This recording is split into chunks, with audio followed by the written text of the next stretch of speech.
Movie की शुरुआत होती है और हमें रेडियस रॉस को दिखाया जाता है, जो अमेरिका का राष्ट्रपति बन गया होता है। वह एक हाल में लोगों के बीच भाषण दे रहा था। उसी के साथ हमें अमेरिका के नए कैप्टन को दिखाया जाता है, जो टीवी पर रॉस के भाषण को सुन रहा होता है। टीवी में बताया जाता है कि रॉस की वजह से ही अबोमिनेशन बना था, जिससे उसकी बेटी ने उसका साथ छोड़ दिया। उसी के साथ टीवी वाले बताते हैं कि जिस साइंटिस्ट ने अबोमिनेशन को बनाया था, अब वह जेल से भाग गया है। नेक्स्ट सीन में हमें मिलिट्री वालों को दिखाया जाता है, जो किसी की लोकेशन ट्रैक करके कैप्टन अमेरिका को भेजते हैं और वह तुरंत उड़कर वहां पहुंच जाता है। दरअसल ये लोग एक खुफिया पैकेज को लेकर भाग रहे होते हैं। उसी को लेने के लिए कैप्टन अमेरिका वहां पहुंचता है और उनसे फाइट करने लगता है। इस बीच कुछ लोग उस पैकेज को लेकर बाइक से भाग जाते हैं, पर कैप्टन लड़ाई में व्यस्त होता है, जिससे कैप्टन का दोस्त, जिसका नाम वॉकिंग होता है, वह फाल्कन का सूट पहनकर उन लोगों को पकड़ने पहुंच जाता है और उनसे पैकेट छीन लेता है। फिर वह दोनों हेडक्वार्टर आकर एक दूसरे से मिलते हैं और बातें करते हैं। अगले सीन में सैम वॉकिंग को लेकर अपने एक दोस्त के पास जाता है, जिसका नाम आइजिया ब्रेटली होता है। आइजिया वही होता है जो कैप्टन अमेरिका के मरने के बाद अमेरिका का कैप्टन बना होता है। वे लोग आपस में बातें कर रहे होते हैं। तभी सैम को राष्ट्रपति का कॉल आता है, जो उसे व्हाइट हाउस में मिलने के लिए बुलाते हैं। शाम को सैम, आइजिया और वॉकिंग तीनों व्हाइट हाउस पहुंच जाते हैं। थोड़ी देर बाद सैम राष्ट्रपति से मिलने चला जाता है। रॉस सैम को देखकर खुश हो जाता है। उसके बाद रॉस सैम को जापान के राष्ट्रपति वाजाकी से मिलाता है। फिर तीनों एक साथ फोटो खिंचवाते हैं। उसके बाद सभी लोग एक मीटिंग हॉल में चले जाते हैं। वहां पर सभी देशों के राष्ट्रपति आए होते हैं।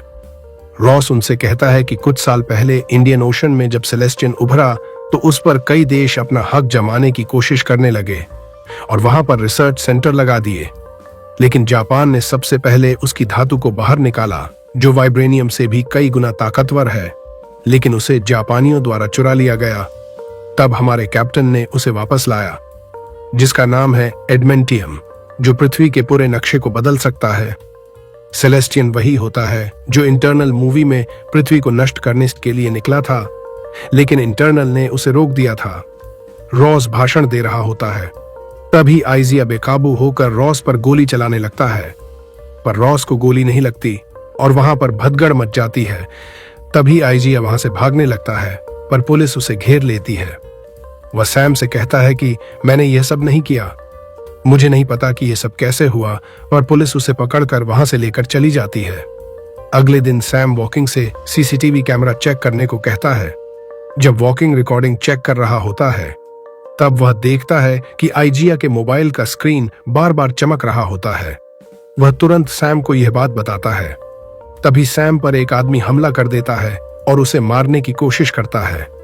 सैम उसे मार देता है। उसी समय उस आदमी के फोन पर कॉल आता है और जब सैम वह कॉल उठाता है, तो दूसरी तरफ वही साइंटिस्ट होता है जिसने अबोमिनेशन को बनाया था, जिसका नाम स्टन होता है। वह सैम से कहता है कि इस बार तुम बच गए, पर अगली बार नहीं बचोगे, और वह फोन काट देता है।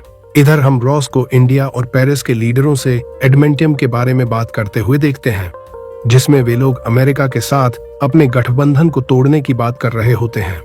वहीं दूसरी तरफ जापान ने अमेरिका से अपने सारे रिश्ते तोड़ लेने का फैसला ले लिया था। फिर हमें सैम को दिखाया जाता है, जो वॉकिंग के पास आता है और वह रिकॉर्डिंग देखता है। उसी समय वॉकिंग को उस हादसे से संबंधित एक लोकेशन का पता चलता है। तब वह दोनों उस लोकेशन की तरफ चल देते हैं और कुछ समय बाद वहां पर पहुंच जाते हैं। वे लोग बड़ी चालाकी से अंदर घुसते हैं और सभी चीजों को ध्यान से देखने लगते हैं। दूसरी तरफ हम रॉस को देखते हैं, जो जापान पहुंचकर वहां के राष्ट्रपति से गठबंधन में फिर से जुड़ने को कहता है, पर जापान के राष्ट्रपति साफ मना कर देते हैं। फिर हमें सैम को दिखाया जाता है, जो सभी चीजों को बारीकी से देख रहा होता है। तभी वॉकिंग को राष्ट्रपति रॉस के ऊपर हुए हमले के राज का पता चल जाता है। वह बताता है कि स्टन ने एक ऐसा तरीका बनाया है जिससे वह चमकती लाइट और एक अजीब आवाज की मदद से किसी को भी अपने बस में कर सकता है और उससे कोई भी काम करा सकता है। वे दोनों बात कर रहे होते हैं। तभी वहां पर स्टन आ जाता है, जो देखने में बहुत ही डरावना लग रहा होता है। वह कुछ आदमियों को वहां पर बुलाता है और सैम और वॉकिंग को मार देने को कहकर वहां से चला जाता है। लेकिन वह दोनों मिलकर सभी सिपाहियों को मारने लगते हैं। तभी वहां पर एक्स वीडो आकर उनकी मदद करने लगती है, क्योंकि उसे भी पता चल गया था कि आईजी निर्दोष है। सभी को मारकर वे लोग वहां से चले जाते हैं। इधर रॉस को खबर मिलती है कि जापान उस सेलेस्टियन आइलैंड पर कब्जा करने के लिए अपने सैनिकों को भेज दिया है ताकि वह अकेले एडमेंटियम को अपना बना ले। तब रॉस तुरंत कुछ स्ट्राइकर को उन्हें रोकने के लिए भेजने को कहता है और खुद भी वहां जाने के लिए जहाज तैयार करने को कहता है। इधर सैम को भी इस बात का पता चल जाता है और वह तुरंत वॉकिंग के साथ वहां पर पहुंच जाता है। तब हम उस सेलेस्टियन को देखते हैं जो बहुत बड़ा होता है। सैम तुरंत प्रेसिडेंट के पास जाता है और वह उन्हें अकेले में ले जाकर कहता है कि यह सब स्टन कर रहा है, जिस पर रॉस कहता है कि स्टन तो जेल में है। तब सैम बताता है कि वह जेल से भाग गया है और उसने एक ऐसी टेक्नोलॉजी बनाई है जिससे वह किसी को भी अपने वश में कर सकता है, और मुझे लगता है कि उसने आपको भी अपने कंट्रोल में कर लिया है। फिर वह रॉस को उसकी मेडिकल डिटेल दिखाता है जो उसने स्टन की लैब में पाई थी। वह देखकर रॉस आश्चर्य हो जाता है और कहता है कि मैं तो ठीक हूं, मुझे कुछ नहीं हुआ है। तब सैम कहता है कि आप उस साइंटिस्ट के पास क्यों जाते थे, जिस पर रॉस उसे बताने से मना कर देता है। पर सैम के फोर्स करने पर वह कहता है कि अगर मैं उसके पास नहीं जाता तो मर जाता, क्योंकि मुझे एक ऐसी बीमारी हो गई थी जिसका इलाज सिर्फ उसी के पास था। मैंने उससे कहा कि मुझे ठीक कर दो, फिर मैं तुम्हें आजाद कर दूंगा। तब उसने मेरी बीमारी की दवा बनाकर मुझे दे दी, जिसे मुझे हर समय खाना था, पर बाद में मैं अपना पद खोने की डर से उसे जेल से आजाद नहीं किया। आज उसी का बदला वह ले रहा है। तब सैम कहता है कि फिर हमें यह सब रोकना होगा। तभी वहां पर एक आदमी आकर बताता है कि हमारे 2 पायलट बेकाबू होकर जापानी शिप पर हमला कर दिए हैं। दरअसल उन पायलटों को भी स्टन ने अपने बस में कर लिया था, जिसे रोकने के लिए सैम और वॉकिंग तुरंत आसमान में पहुंच जाते हैं और उन्हें वापस जाने को कहते हैं, पर वे लोग उन पर ही हमला कर देते हैं। इधर रॉस जापान के राष्ट्रपति से उनके पायलटों को रोकने के लिए कहता है, पर वह मना कर देता है। तब वे दोनों मिलकर उन्हें रोकने की कोशिश करने लगते हैं। उसी समय अमेरिका के पायलट जापान के शिप पर मिसाइल से हमला कर देते हैं और जापान के पायलट भी अपनी मिसाइल छोड़ देते हैं, पर फटने से पहले ही सैम और वॉकिंग उन्हें रोक देते हैं।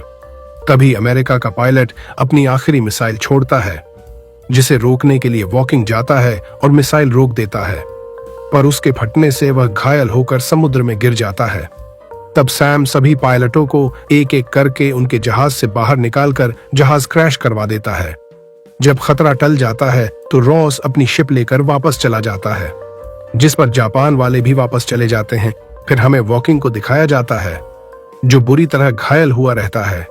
नेक्स्ट सीन में हम सैम को देखते हैं, जिसके पास स्टन आता है और कहता है कि तुमने एक बार मेरे प्लान पर पानी फेर दिया, लेकिन इस बार ऐसा नहीं कर पाओगे। तुम जैसा सोचते हो रॉस वैसा नहीं है। आज मैं रॉस के राज को सभी के सामने लाकर ही रहूंगा। रॉस ने मुझे शैतान बनाया, आज मैं उसे हैवान बनाऊंगा। तभी सैम कुछ आर्मी वालों को बुलाकर उसे पकड़वा देता है। इधर हम रॉस को देखते हैं जो एक प्रेस कॉन्फ्रेंस में होता है, जिसमें वह जापान और अमेरिका के बीच हुई मुठभेड़ के लिए जापान से माफी मांगता है और कहता है कि अब सभी देश एक साथ मिलकर जरूर एक संगठन बनाएंगे।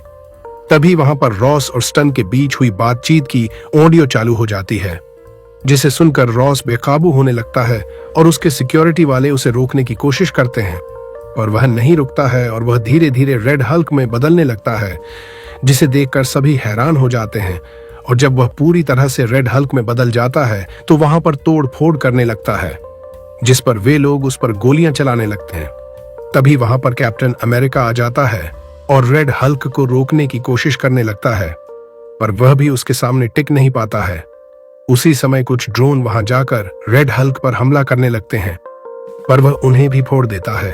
फिर कैप्टन उसका ध्यान अपनी तरफ करके उसे शहर से बाहर लेकर जाने लगता है और हम देखते हैं कि रेड हल्क बहुत ऊंची ऊंची छलांग लगाकर उसके पीछे जाने लगता है।